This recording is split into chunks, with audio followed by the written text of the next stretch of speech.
Kapag nagsisimula tayo sa bagay na gusto nating gawin sa buhay, kung sino pa yung mga inaasahan natin na susuporta, malimit sila pa yung kontra.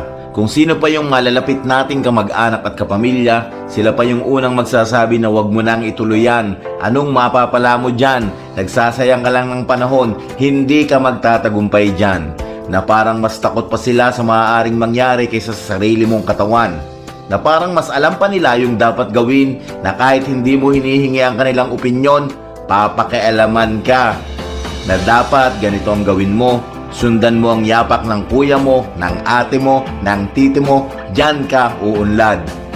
Wala kang mapapala sa ginagawa mo, tigilan mo na yan.